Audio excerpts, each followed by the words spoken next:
Ya teman-teman semua, balik lagi di Kavia News, masih membahas kasus Subang. Kita akan masih membahas tentang Yoris ya teman-teman, dan juga Pak Yosep.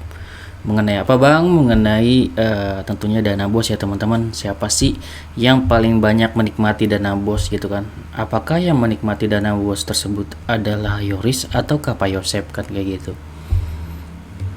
Di sini gue akan bacain ya teman-teman, tentunya dari sumber yaitu dari Tribun News Bogor mengenai dana bos tersebut ya teman-teman. Di sini ada judul yaitu Yoris simpan dana bos di lemari rumah usai kasus Subang. Bukan nafkah istri menurut dia, yaitu karena takut dipakai Yosep gitu atau ayahnya sendiri gitu ya teman-teman. Jadi memang ini ada pengakuan dari Yoris, dikabarkan oleh Tribun ya teman-teman. Apa penyebabnya kayak gitu, kenapa dia lakuin itu, kita lihat ya teman-teman beritanya. Ini gue bacain. Anak korban kasus Subang, Yoris Raja Amarullah, akhirnya mengakui menyimpan dana bos Yayasan Bina Prestasi Nasional dalam lemari rumah. Dana bos sengaja dititipkan pada istrinya, Yanti, namun bukan sebagai nafkah istri. Anak dari Tuti Suhartini ini mengaku menyimpan dana bos di lemari rumah agar tidak dipakai oleh ayahnya, Yosep, yang kini menjadi tersangka pembunuhan ibu dan anak di Subang.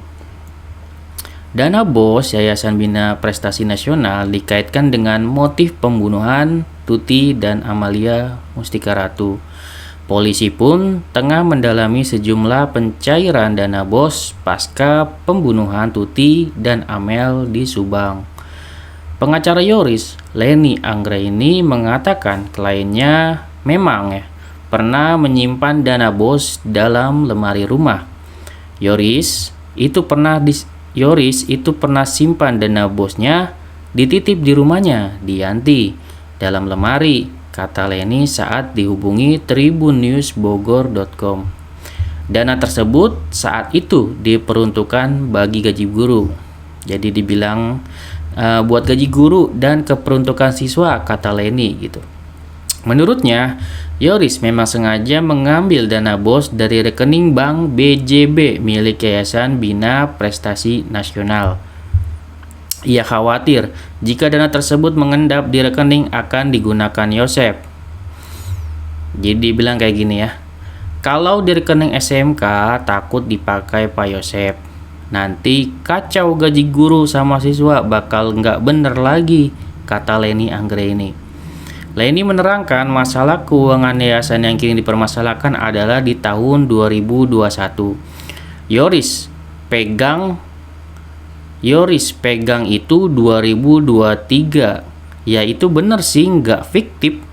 Makanya yang sekarang dipermasalahin itu yang 2021. Jelasnya itu ya dari Leni Anggraini. Nah, di sini dari informasi ini teman-teman bisa mengambil kesimpulan apa atau kejanggalan apa dari informasi ini gitu kan. Informasi yang pertama sudah jelas ya, untuk Yoris pada saat terjadi pembunuhan tersebut dia langsung benar-benar membackup dana yayasan tersebut agar tidak diambil sama ayahnya sendiri, yaitu Pak Yosep. Langsung nih ditransfer gitu kan, atau dicairkan, jadi dikasih ke Yanti gitu kan, dari bank dari rekening bank BJB milik yayasan, jadi bank BJB milik Yayasan Bina Prestasi Nasional langsung diambil untuk dana bos tersebut, ditaruh ke lemari di rumah, dipegang sama Yanti gitu kan ya.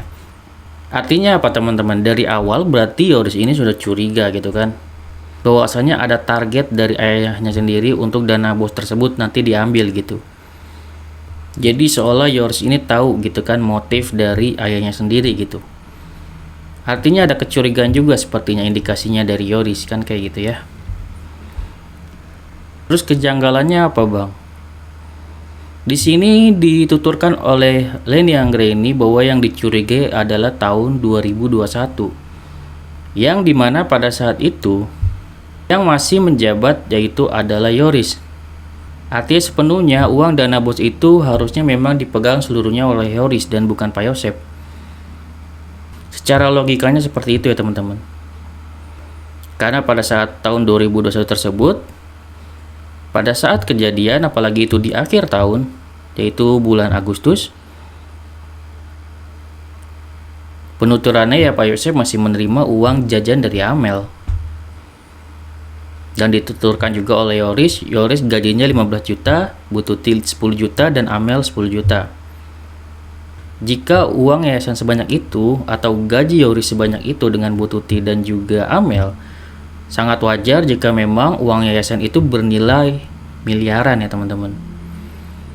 Dan persoalannya untuk tahun 2021 terus dipermasalahkan dan Pak Yosep dan Yoris dipanggil. Nah, ini untuk data fiktif tersebut, apakah dilakukan oleh Yoris atau Pak Yosep? Jika indikasinya memang sudah lama dilakukan, artinya Yoris di sini benar-benar ada keterlibatan. Namun jika indikasinya setelah kejadian dan Yoris menjadi kepala sekolah pada saat itu dan Pak Yosep membuat siswa fiktif, itu memang mungkin saja terjadi. Makanya Pak Yosep dan juga Yoris benar-benar disatukan ya, diambil informasinya berdua. Siapakah yang melakukan hal tersebut? Siapakah yang merencanakan tentang siswa fiktif tersebut? Jika ini rencananya Pak Yosep, tentunya akan diketahui kok oleh para guru dan segala macam. Dan ini jika memang sudah lama dilakuin, maka sama gitu ya. Para guru dan semuanya kepala sekolah akan tahu dan akan berbicara kepada satu orang. Siapakah yang benar-benar melakukan dan menyimpan dana BOS tersebut dari tahun berapa sampai tahun berapa? Apakah yang memegang dana BOS tersebut adalah Pak Yosep ataukah yang memegang dana tersebut adalah Yoris? Menurut teman-teman, siapa yang paling berpeluang untuk memegang dana BOS tersebut? Dan siapakah yang paling banyak menggunakan dana BOS tersebut? Dan jika pun Pak Yosep tahu Yoris benar-benar banyak memakan dana BOS tersebut, apakah memang ada kecemburuan dari Pak Yosep sehingga melakukan hal ini gitu? Dikala anak dan istrinya sangat menikmati harta yang begitu banyak dan dia hanya dilengserkan dan hanya dikasih uang jajan hanya karena dia diungkapkan bahwasanya Pak Yosep ini boros gitu ya. Dan apakah ini sangat wajar jika Pak Yosep sakit hati sudah dilengserkan dan begitu banyak uang yayasan namun dia tidak mendapatkan harta sedikit pun dari yayasan tersebut? Menurut gue pribadi, dari awal itu adalah suatu kewajaran banget ya. Orang yang harusnya berhak mendapatkan uang dari dana yayasan tersebut tapi dia tidak mendapatkan sama sekali gitu ya. Terlepas dari dia boros atau enggak gitu ya. Menurut gue pribadi memang Pak Yosep berhak gitu ya. Tapi di sini kalau menurut gue pribadi ya Yoris ini sangat jelas ya teman-teman menguasai dana BOS tersebut. Dan kemungkinan besar siswa fiktif ini sudah dilakukan sebelum kejadian pembunuhan Ibu Tuti dan Amel terjadi gitu. Itu menurut analisa gue ya. Karena jika memang dicurigai tahun 2021, otomatis tahun 2021 itu baru terjadinya kejadian di akhir tahun gitu kan. Dan di sini gue memang lebih condong kalau misalkan disalahkan di tahun 2001 itu yang memegang itu Yoris untuk jabatan tersebut gitu ya. Dan apakah mungkin Pak Yosep yang melakukan setelah itu makanya dikrosek oleh pihak kepolisian. Disinkronkan antara informasi Pak Yosep dan juga Yoris. Pada dasarnya dari awal Yoris yang memegang yayasan tersebut dan Pak Yosep di sini sangat besar kemungkinannya bisa memberatkan Yoris kesaksiannya. Yaitu menurut gue pribadi ya teman-teman. Silakan teman-teman berkomentar mengenai hal ini. Apakah Pak Yosep akan benar-benar memberatkan Yoris ataukah Yoris yang sebaliknya akan memberatkan Pak Yosep? Dan kembali lagi, Jika teman-teman bisa memberikan opini, siapakah yang benar-benar menikmati uang dana yayasan tersebut atau uang dana bos tersebut? Oke, segitu video dari gue, semoga bermanfaat. Wassalamualaikum warahmatullahi wabarakatuh. See you next video teman-teman.